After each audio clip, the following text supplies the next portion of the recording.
একটি সাদা প্রাডো গাড়িতে কক্সবাজার হতে একটি ইয়াবা চালান ঢাকা যাবে। তো এরা গতকাল রাত্রেবেলা কক্সবাজার থেকে চট্টগ্রাম আসছে। চট্টগ্রাম আসার পর তারা ওখানে হোটেলে খাওয়া দাওয়া করে রেস্ট করছে।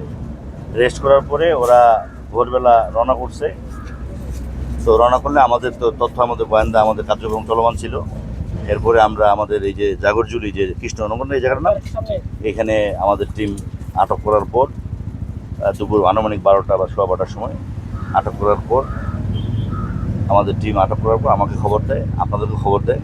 আপনাদের সামনেই আমরা খুললাম।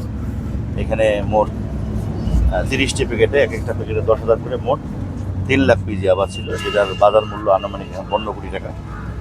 এখানে আমরা ফয়সাল এবং আরেকজন আছে আমানুল্লাহ, দুজনকেই আমরা গ্রেপ্তার করেছি, একটা প্রাডো গাড়ি সহ। তো এই ইয়াবার চালানটি ঢাকায় যাচ্ছিল। এরা ইয়াবার ক্যারিয়ার না মূল মালিক, এটা তদন্ত সাপেক্ষে বলা যাবে।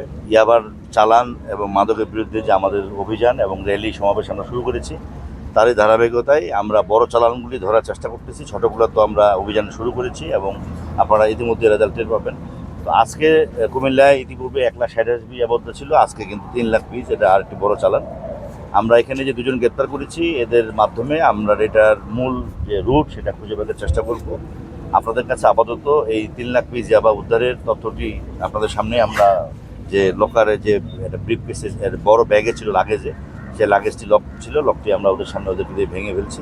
ভাঙার পর আমরা এখান থেকে 3 লাখ পিস ইয়াবা যেটা উদ্ধার করলাম, আমরা এখন ওদেরকে আমাদের জিজ্ঞাসাবাদ এবং রিমান্ডে জিজ্ঞাসাবাদ করে এটার মানে কে বিক্রেতা, কে ক্রেতা, মালটা কোথায় যেত, কে নিত, এই বিষয়টি আমরা তদন্ত করে বের করে আবার আপনাদেরকে ডেকে আমরা জানাবো ইনশাল্লাহ। বাড়ি চকরিয়া, কক্সবাজার চকরের দুজনের বাড়ি। আমরা বিআরটি চিঠি দিলে বিআরটি আমাদেরকে জানাই দিবে কার নামে গাড়িটি রেজিস্ট্রেশন করা আছে এবং প্রকৃত মালিকের নাম সহ কারা এটার সাথে জড়িত আমরা বের করবো ইনশাল্লাহ। তবে ওরা এখনও কিছু স্বীকার করে নাই, ওরা বলতেছে না, কিছুই বলতেছে না।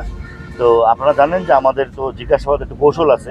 এখানে রাস্তার মধ্যে আমরা এটা করতে পারতেছি না। আমরা আমাদের জিজ্ঞাসাবাদ রুমে জিজ্ঞাসাবাদ করে এবং রিমান্ডে এনে আমরা জিজ্ঞাসাবাদ করে একটু আপনাদের বাড়িয়ে তথ্য দিই যে 1,60,000 যদি ইয়াবাচন উদ্ধার হয়, 5 জন আসামির মধ্যে 3 জন কিন্তু বিজ্ঞ আদালতে স্বীকারোক্তিমূলক জবানবন্দি 164 জেলায় দিয়েছেন, শব্দ স্বীকার করছেন তারা। কিন্তু তারা কি, আমার বিশ্বাস এদেরকেও আমরা জিজ্ঞাসাবাদ এক নাগারে যেমন জিজ্ঞাসাবাদ করবো রিমান্ডে এনে, এবং গাড়ির মালিককে, প্রকৃত ইয়াবার মালিককে কোথায় যাচ্ছিল এটা আমরা বের করবো ইনশাল্লাহ এবং আপনাদেরকে আমরা জানিয়ে দেবো।